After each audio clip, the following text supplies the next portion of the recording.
What's going on, guys? Okay, we've gone out, we've caught some beautiful Chinook salmon.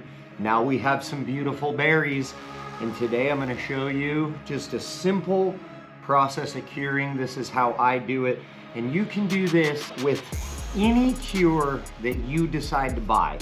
You don't have to do it with my exact cure. This is just the general how you want to manage and maintain the curing of your eggs to maximize your success. A couple of things that you're going to obviously need. You're going to need to have some kind of cure. I'm a big fan of Potski's Boraxo Fire. It comes in a couple of different colors. I like the Rogue Red. This doesn't work on every single system.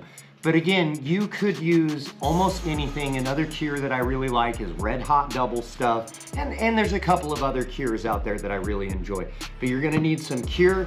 You're obviously gonna need some eggs, right? You're gonna need some paper towels, and you're going to need a knife. Another thing that's super useful is to have yourself some gloves, of course. And as you can see here on my table, I went ahead and I taped down a trash bag just to minimize the amount of mess that happens on my table. All right, now that I got my gloves on, the first thing that you want to do when you catch your fish, you're gonna want to bleed your fish properly. Rip out the gills of the fish while it is still alive, while that heart is still beating. That might seem brutal, but the thing is that once you pop open those gills and the heart is beating, the heart is going to help pump all of that blood of the inside of the fish out of the fish. That's gonna make you end up with a good quality egg like this here. You can notice that there's not a whole lot of blood or anything inside of these eggs. And that's what we really want, because the more blood that's inside of it, the more chance of it having to spoil. Look here on this eggs, you can see that there is still kind of some blood inside there. This one here, we can see that we've got a lot more blood going on inside of that skein, right? What we're gonna do is we're just gonna take our knife, and what you do is you cut kind of like right into where you can see that blood vein is at. And you can make multiple cuts, that's okay. And then what you want to do is you want to take a paper towel. What you want to do is you want to start kind of pushing like this. See, it will work the blood out towards the area that you cut. You can see I'm starting to get blood there on the paper towel. Now, the more blood that you get out of these eggs, the better. Obviously, you don't need to spend a whole bunch of time and have to get every single bit of blood out of these. We bled these fish really, really well. And in all honesty, they're already, you know, bloodless enough. Like this skein right here is definitely just good to go. This skein right here is also good to go.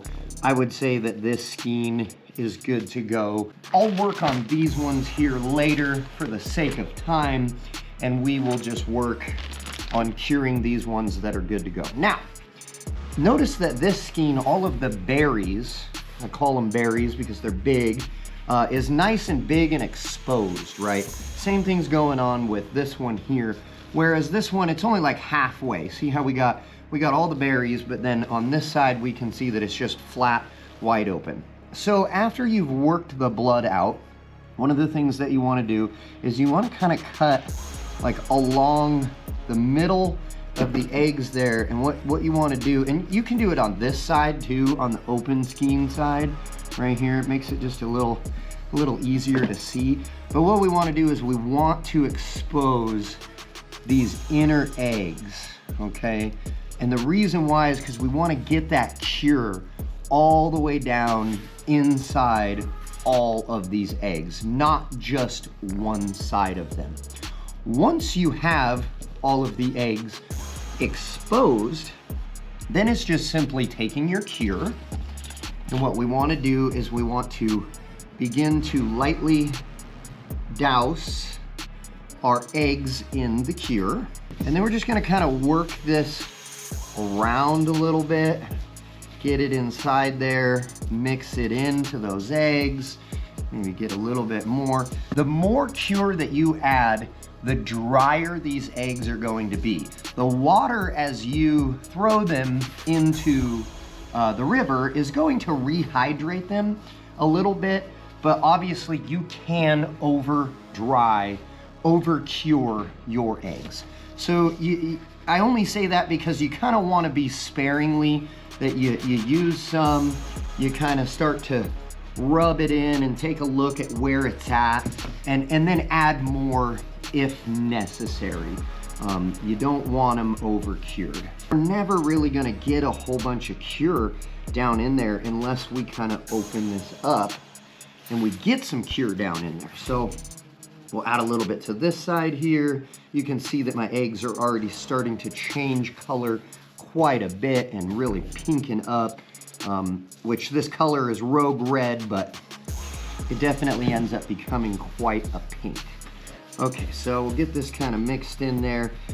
This is super important to be done as soon as possible too. We've just kind of come back from our salmon fishing trip, because until you've added this has a heavy salt content to it, and just like smoking a fish, the salt content is going to increase the life of these. So if I would have waited weeks while they were in the refrigerator, it's quite possible that they would have just become bad before I had a chance to cure them. Natural eggs too, with no cure on them, definitely does work. Now that we've got the cure all over the eggs, okay, the next step that I do, these eggs are going to juice out a whole bunch after this. So what I like to do is I like to actually take a paper towel, and what I will do is I will actually take these eggs and I will wrap them inside of this paper towel, okay? Now, this allows for these eggs to kind of sit inside of that paper towel, and they will juice up inside there, while also simultaneously the too much juices are gonna slightly get absorbed by the paper towel. We won't leave them in this paper towel forever, okay? We're gonna wrap these up like this. I'm gonna return these to a bag. We're gonna return them to a bag, and then we're gonna put them back in the fridge wrapped in these paper towels for about a day. And then after that day is up, I'm just gonna simply unwrap them out of the paper towel and put them into a new bag, not the same bag that they were in before, because that bag is gonna have a whole bunch of juices inside of it. And I want the eggs to juice, but I also don't want them to over juice. So here we go, we got some more there. I'll wrap these guys up. And that's pretty much it, guys. We'll put those inside the fridge. Like I said, we'll let them juice out for a good day. We'll remove them from that. If we feel like maybe they didn't get cured enough, like I said, it's a fine system between too much cure and making them really dry, but yet having them also enough cure on them that they're nice and juicy.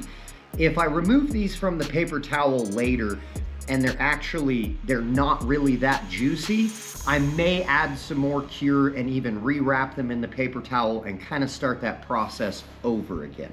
But for now, I think that these are pretty good, and that's just a general rundown on how I cure my eggs, guys. These are fire, they catch lots of salmon. This is going to produce more hens for us, that is gonna get us more eggs, and we're gonna continue to repeat this process all the way until the season is almost over.